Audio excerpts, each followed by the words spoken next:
This series of technical seminar-style videos dives deep into the world of ice fishing, uncovering detailed patterns and hidden techniques with the ultimate goal of helping you catch more and bigger fish this ice fishing season.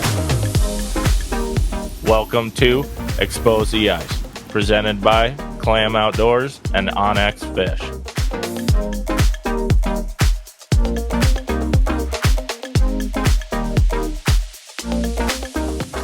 All right, guys, welcome back to another episode of Expose the Ice, presented by Clam Outdoors and Onyx Fish. All right, today is going to be a great one. We are talking about Fishbowl lakes. So Waldo, pop up an image of this. This is no features, no structure, no problem. Fishbowl, nothing, no structure, bowl.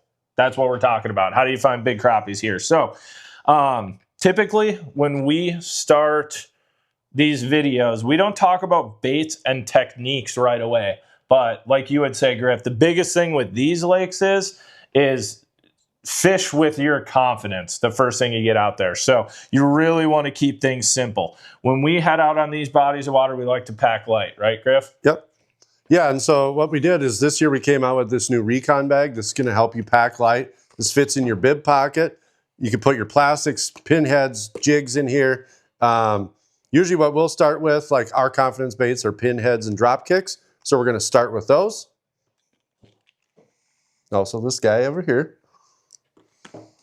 And yeah, so we'll just attack with those. We'll hop out with just very minimal amounts of tackle, and we will start covering water, because honestly, that's the biggest thing with these lakes. You hear it a lot, drill a lot of holes, but honestly with these, that is everything, because they can actually be anywhere because they have nowhere really to be, so they just kind of wander around. Another huge thing that will help you, I would say, like narrow down where these fish are going to be or how you're going to get to them or whatever it is Onyx Fish. Big thing here is Onyx Fish has water clarity measurements. So if Waldo pops into the app and we show you a couple things here. So say he clicks on Lake Minnetonka. Yeah, you can see the average clarity. And if you're on smaller bodies of water or different bays, whatever it might be, you can show different water clarities. Like if we go over to Langdon right here, well, that one doesn't have one because it's a pond. Because it's so dirty. Because it's so dirty. 0. But yeah, go to Parley, 3.7 right there. So it varies and changes. You can go into that all the time.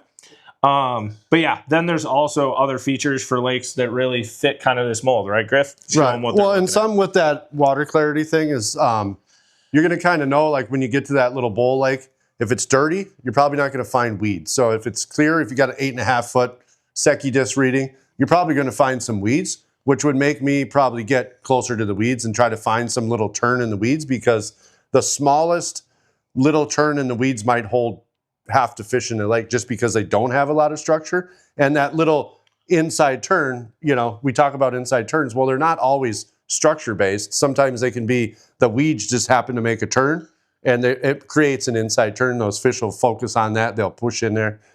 So yeah.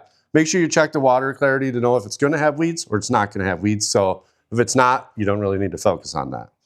And then another thing with a lot of these lakes is a lot of these fish bowls, honestly, a lot of them don't have public accesses. So right. Onyx Fish can show you land access. So Griff, you can show people kind of where they access. I mean, this. Yeah. So like here's kind of Three Rivers Park District. So this is going to be public. So you could come in here, park here. You could work your way down the trail system to get out onto the water.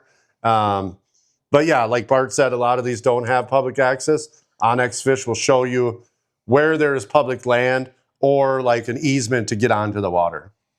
And then with that too, satellite imagery, as you can see, like here on Minnetonka, right? You have Crystal Bay. It's crystal clear. You can see all the way down. If Waldo goes and scrolls over to like West Arm or Halsteads or something, like look at how much different that water clarity changes. Right. And you can use that a ton for helping to narrow down these bodies of water. And if you want to get Onyx Fish, we highly recommend it for whether you're anywhere in the Midwest now. Obviously, Minnesota has great fisheries data, which makes it a tremendous tool, but we've used this in Wisconsin and other neighboring states as well. There is key pieces of information you can use no matter what it is, not just fisheries survey data. So head on over to their website, use our code Crappies, save 20%, and then on your yearly subscription, and then download that. All right, so when we're breaking down these fishbowl lakes, a big part of it, one is confidence, but two is just having a positive mental attitude about the whole thing because it can be extremely difficult. These are not the easiest lakes to break down, so going into them open-minded and just expecting that it's going to take a while to actually get on top of some fish is part of the game. So bring lots of snacks, bring some good buddies, and just get ready for a grind fest. But bring lots of auger batteries. it can really be a good time, though. It can be a great time. It's all about your headspace because with fishing fishbowl lakes, there's no real good starting point. No. And you're throwing a dart at a map pretty much. So having just a good mindset going into it can make a world of difference on if you have a good day, a bad day, or a really bad day. Yeah. So it's good to have great equipment, to have all the right stuff. But biggest thing is expect to drill an absolute ton of holes, have a bunch of auger batteries, and have a great auger. So we're using all the Strike Master augers this year. We got the Strike Master Maven, which is going to be our absolute go-to. But the Light Flight is also an absolute sweet option to go with as well. These are going to be awesome for just ripping tons and tons of holes, being efficient, and not having to worry about running out of battery power, because running out of battery juice and not being on top of some fish can be extremely frustrating.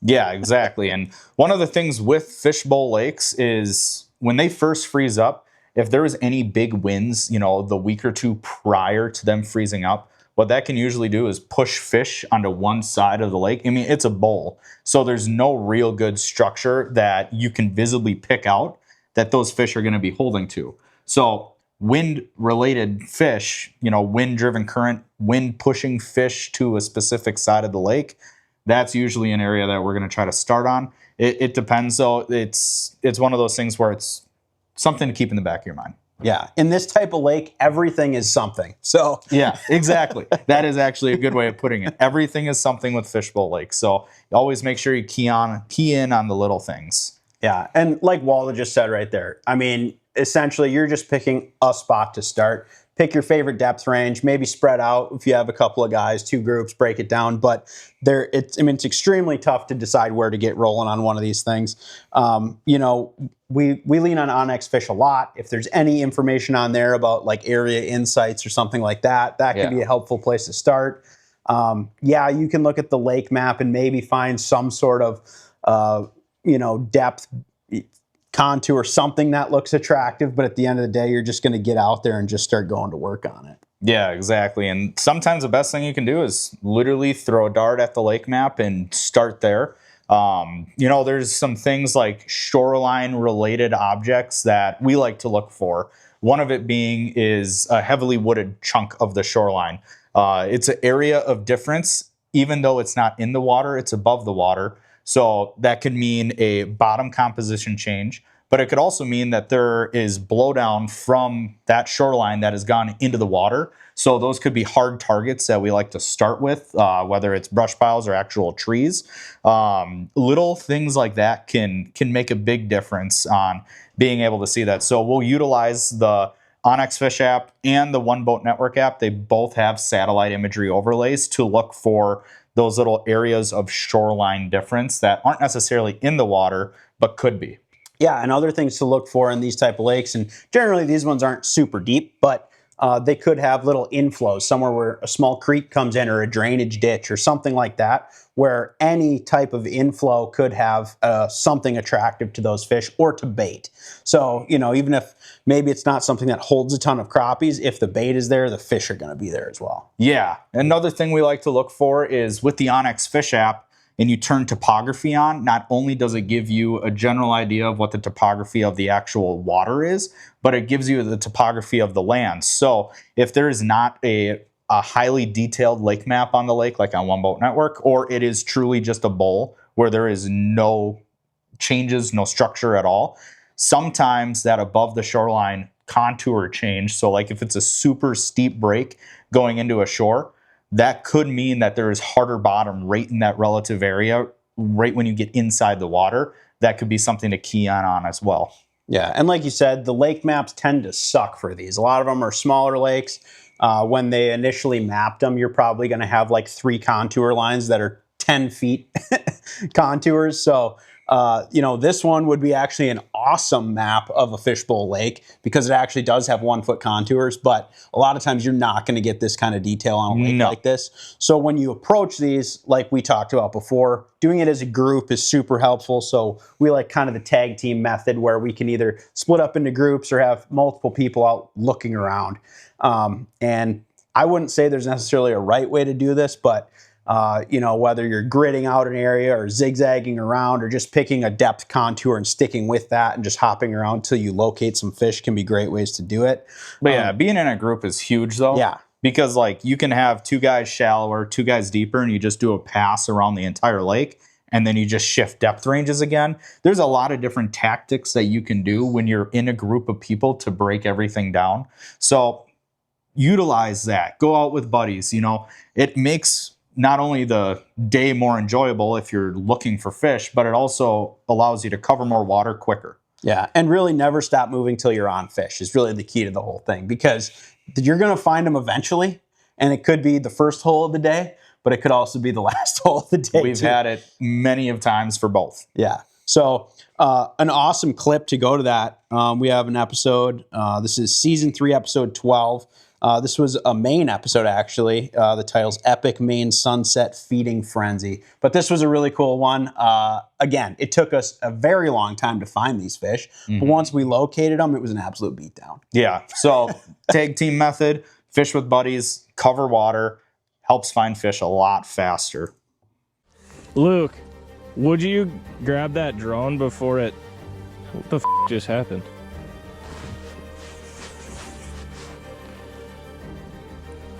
That's what I thought happened.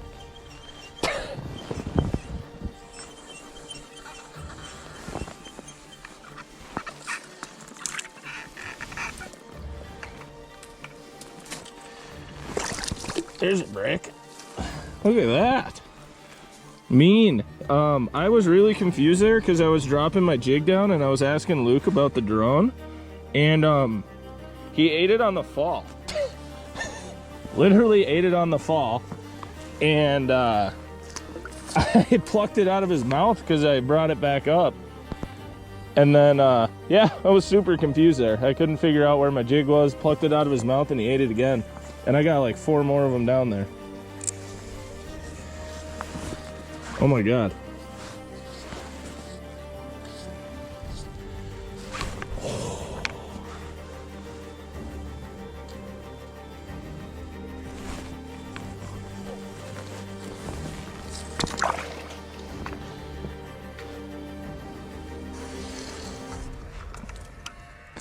Oh, it's a perch. We don't want these, but they're mixed in. This place is getting charged up right now with the sunset coming. Starting to go a little bonkers here. So we're going to kind of get down into the nitty gritty here. Slight areas of difference are huge with fishbowl lakes. We have our One Boat Network app up right here. We have a fishbowl lake. Luckily, we actually have very good contours on this fishbowl lake, but small little areas of difference are going to be super important. The biggest one probably I would say with fishbowl lakes is contour spacing. So right here you see how going around the entire perimeter of the lake, you have very tightly packed contours or depth changes. So it's all very even, but you've got 2, technically 3 big areas of difference here. You've got a very shallow one that actually happens to just be outside of the public access right here. I'd be careful about punching holes there, and just in case there's a blowout hole. But the big one right here that sticks out to me the most is this area right on the west side of the lake. You will see that there is an area where it's spaced out on the contour lines where everything else is uniform. This small little area of difference is almost like a feeding shelf. You know, that's something that the fish can push up on. It's not just a bowl. The other big one that we're going to have right here is kind of like a little bit of a lobe where the basin's wider right here, but it comes more concentrated over here and it's not as deep. This is also another little shelf type area. So those 2 little areas of difference are mostly just contour related. They're not necessarily a big point or a giant inside turn that sticks out. They're just little flats that fish could utilize just small little details like that can make a huge difference. Yeah, and we're really looking for just anything. So those are great things with contours, but looking for any kind of other cover in the lake is a great option too. Looking for brush piles, or lakes like this tend to have, if you were out there in a boat and side imaging, these are going to be ones where there's just random trees laying around a lot of the times, you know, from whatever, just steep banks around the lake. They're falling in there and they just kind of settle on the bottom in areas. Whether it's a brush pile, just a big tree on the bottom, maybe even a rock pile or some other man-made structure like a crib. Yeah. So those are really key things to look for in these type of lakes. But it's tough. It can be really, really tough. It can be even as something as small as like a change in the weed line. You know, there'll be a very consistent weed line going around the whole lake, and all of a sudden the weed line stops and starts again. You know, that little gap could be something to key in on. Or maybe you're dropping down your aqua view and you notice a change in the actual vegetation itself. You know, sometimes those little keys, it's not necessarily a big piece of structure, but those little areas of difference can make or break your day on the water for sure. Okay, so yeah, depth of these fishbowl lakes can really affect on how you fish them, how the fish act. A lot of times these shallower fishbowl lakes that are just, you know, they might be 10 feet in the middle and the majority of the water is 10 feet. So what it does is a lot of times these fish will be just, they might be all in one spot. One little thing, a twig, something might hold them there. But a lot of fish in those shallow water is move until you find an area that the fish really like to be in. It might not be structure related. Like I said, if you find a twig, that's going to help you, or a little crib or some kind of structure on the bottom. But a lot of times they don't have any because they're softer bottom, kind of mucky lakes. What you do is you just keep moving. You find an area of the lake, you kind of drill it out, work that area. Obviously, live can help you with that to pinpoint where these fish are at. But back before we had live, we just drilled until we found them. Yep. And then in your deeper fish bowls, you can have a little bit more predictability because like Griff said, a lot of these deeper fish bowls tend to be cleaner lakes. They tend to be more up north. So you can run into weeds, which will always hold fish and help you out. And then also they have steeper break lines. They'll have a little bit of some sort of turn or flat. Like they're going to have a little bit of something for you to work off of. And I mean, to be completely honest, Griff, at the end of the day, drilling a line right through the middle of the SOB might be the best thing to do. And that a very good example of that is Haywire and Hayward. This is a prime example of this. We had fished like 4 fishbowl lakes all day. It went terrible, and we were like, screw it, we're heading home. We walked through the middle of the lake, drilled a couple holes, and then filmed one of our most favorite. I'm pretty sure it was the last hole, and we were like, this is the last hole we're drilling, and we turned, and it was like, they just all popped up off the bottom, and we smashed them. It looked like the crappies came this way. It's hard to tell. There's so freaking many fish. That's a crappie. Don't know yet. Yep. Can't reel it, just damn bug line. Double.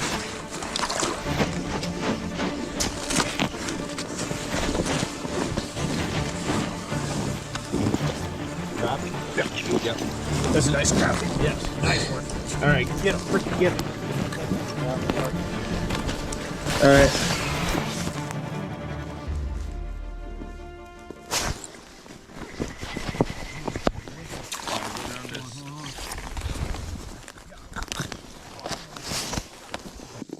At the end of the day, that can happen too. So there is a little bit of method to the madness, but sometimes you just have to kind of just say screw it and go through the middle.